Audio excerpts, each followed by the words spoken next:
Welcome to another episode of Better Said Than Written, the podcast that shares inspirational excerpts from books, essays, poems, and quotes that when read aloud just sound better said than written. I'm your host, Tamika Cody. Today's reading comes from a LinkedIn post that I wrote. But before I get to that, I want to make it aware that it's been quite some time since my last recording. And the truth is, I just wasn't motivated to create, produce, or write a single word because life took a lot of energy out of me. Between layoffs, the balancing act of navigating my journalism career while being a parent to my adult children, newsflash, good parenting doesn't stop when your kids turn 18. And of course, then there was the pandemic. There was also the unfolding of dark family secrets and the sudden loss of my dear cousin Tony, who was more like a big brother. All of these events threw my drive to create into the pit of despair. Maybe you went through the same, or you're still going through it. Or maybe you know someone who went through something similar, and quite possibly they are still stuck. I dislodged myself out of the rut when I got sick and tired of wallowing in self-pity. It was time for me to dust myself off, organize my thoughts, and revamp my life goals. So, how did I do it? Well, I flipped through the pages of my old journals and studied my old vision boards to remind myself of the woman I planned to become. Creative, go-getter, independent, successful are just some of the words that jumped out at me about me. So here's the thing. I've come too far in this life just to be average. One of my goals is to be an inspiration to others and to help others who are on the verge of losing hope. There are a few people in particular who I want to be proud of me. My 5-year-old self, my 15-year-old self, and my elderly self. And this is where that LinkedIn post comes in. I wrote it on the first day I started one of my dream jobs.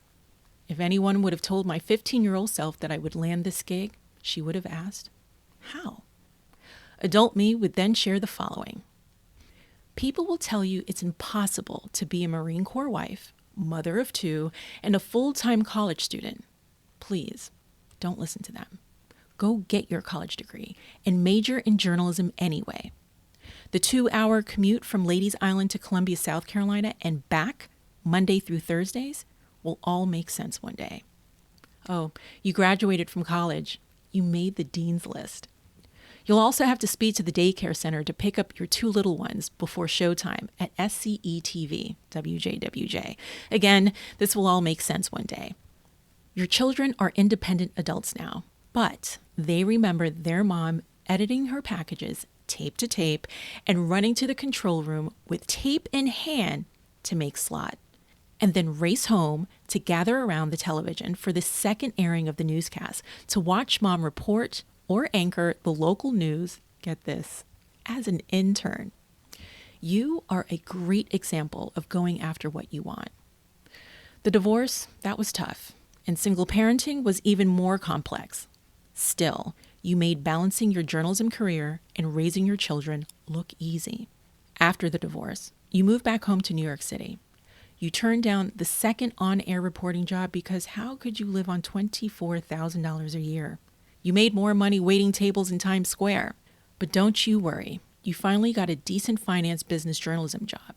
Yes, you wanted to do broadcast radio and television, but trust me when I say all of these skills will make sense one day. By the way, both of your children graduated from college. Give yourself a round of applause. Now listen. There will come a time when you take a leap of faith to leave financial news and New York City to give your career a serious shot. You'll take a job in the Sunshine State and you'll think that you made a huge mistake, but your friends in the TV business told you to hang on and keep going. You're an authentic storyteller and people trust you with their stories. Oh, and you're great on camera. Don't worry about the awards. They will come in due time. Remember, you were focused on raising your kids and you were in survival mode for a long time. You made it through the pandemic and then you set new career goals. Now, there's going to be some naysayers that will tell you it's time to give up, you've missed the best opportunities, and you're too old. But please don't listen to them. Please keep going. Now get this. You stuck to your plan and landed a job in the top 10 market. But that's not where it ends. The key date to remember is October 26, 2019. That evening, you saw a show you wanted to be a part of, and you wrote that goal in your journal, and you kept on going. You are now part of that team, 4 years later, almost to the exact date. Tamika, I am so proud of you. And that's what I would tell my 15-year-old self. Manifestation, or as a dear friend describes it, destiny or mojo, is real. You see, what happened was, once I made the decision to move forward with life, I was able to continue to pursue my career goals and work toward a level of success that will provide my children, and eventually their children, and their children's children, the security of generational wealth. And don't worry, I do plan to give back to charities, nonprofits, and teenagers who are parentless, trying to survive. And I hope I will have a special someone standing with me who desires the same for themselves. Did somebody say power couple? And that wraps up this episode of Better Said Than Written. If you're feeling stagnant in life, I hope the words to my 15-year-old self gave you the inspiration you need to move forward. Until next time.